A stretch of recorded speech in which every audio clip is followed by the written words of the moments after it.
things that are performance problems, but that accomplish no other useful outcome. There's also a thing called HStore. This kind of is aimed to optimize storage and everything about the table for fairly simple key value store type information. So you can use HStore in order to make one of the tables in the Postgres database web scale. So anyway, these extensions, it's worth spending a little bit of time browsing through the contrib documentation and knowing that in Postgres 9.1 these will look much closer to kind of first class things that are built into the database. So I think that's going to, our suspicion is that this is going to kind of reinvigorate some of the workarounds because people think, wow, it really is used now, so we start using it. Externals. Postgres refers to the main server code as the core, and it's just that. It's only the things that must live in the database. So there's often a decision where someone will develop a tool that lives perfectly fine outside of the database, and someone will say, why don't you integrate this into this database? And the response is, because it lives perfectly fine outside of the database, why make the database more complicated than it needs to be by putting all this junk into it? That road lies to badness or powerful or whatever. Possibly both. So a lot of these things that are external tools, it's not that you don't need them. That's not why they're in core. They're not in core because that's not how open source projects kind of work. Open source projects, kind of the whole Unix development mindset that this stuff came out of, says let's build smaller tools and integrate them together. Let's not build one giant monolith and then make, for example, do you really want to be in a situation where the version of your monitoring system requires the same sort of vigilance and QA and everything else to upgrade as the database itself? I'd like those two things to be decoupled. I'd like to be able to upgrade the monitoring system and not have to touch the database. If this all was bundled into one giant package, you wouldn't have that option. So this is why a lot of this stuff that you really need for a successful Postgres deployment, it doesn't ship with the database, and it likely never will because it doesn't make sense once you really embrace the open source mindset for stuff. Monitoring is, I think, the most important of those things to do. You can do some simple monitoring with operating system tools, like you've got your server set up right. On a Unix system, you can use the SAR utility and get some data out.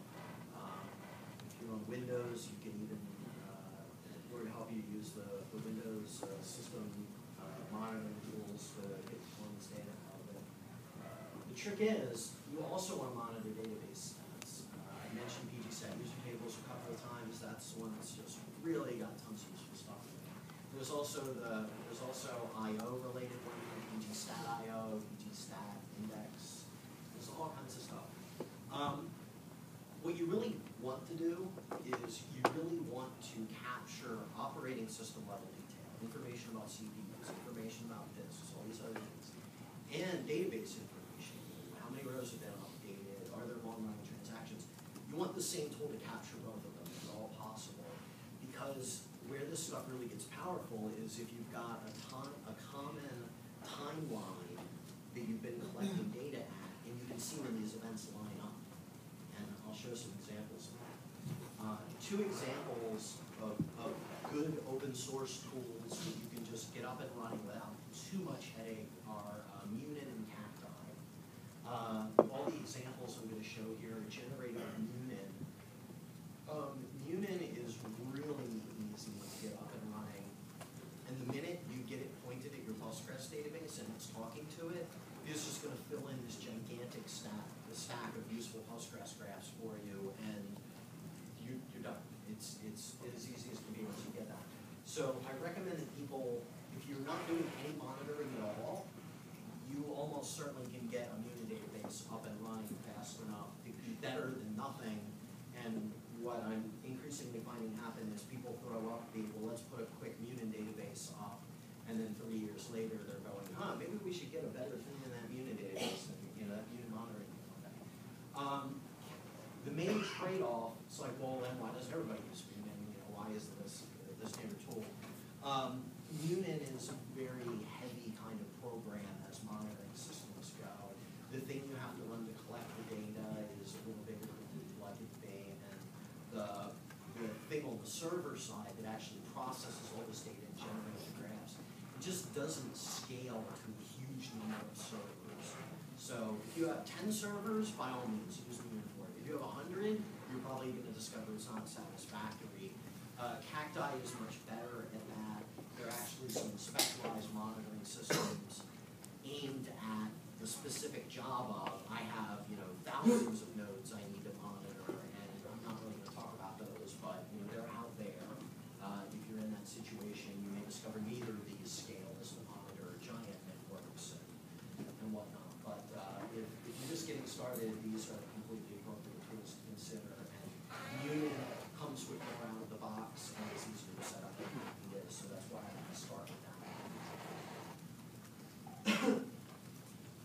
Operating system monitoring, here's a sampling of commands you can use on a Unix system. If you use the top command, one thing not everybody knows, if you execute top-c on Linux, the exact thing may be a little bit different on other operating systems. I know it's different on FreeBSD. Postgres takes this thing called the command string. The command string is what is the server doing right now? And that thing will say things like, is it running a select, or is it running an insert, or is this actually auto-vacuum running?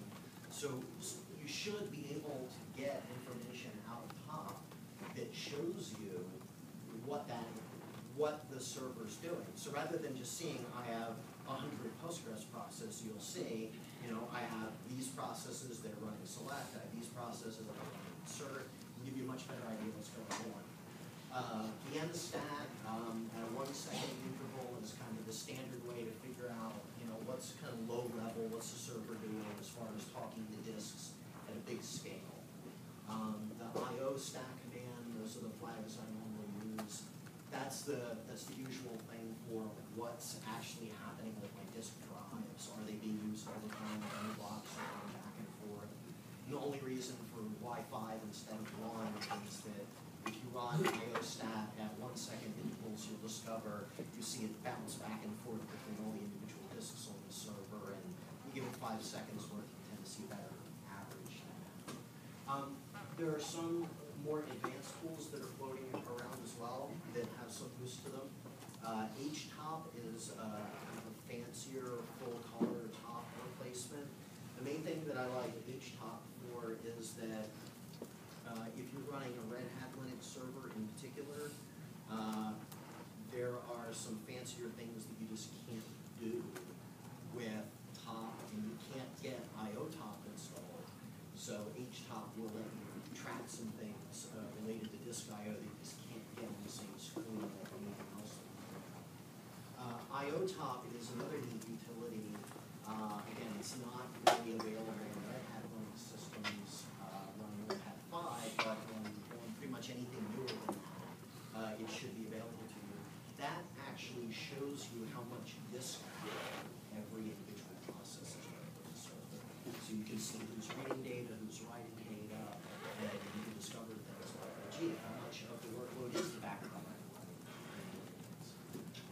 So IO top is really awesome if you've got it available. If you don't have it available, you can get some of the same data out of HTOP on some servers. So there's one. The final thing, more of an old school kind of Unix tool, there's a thing called watch.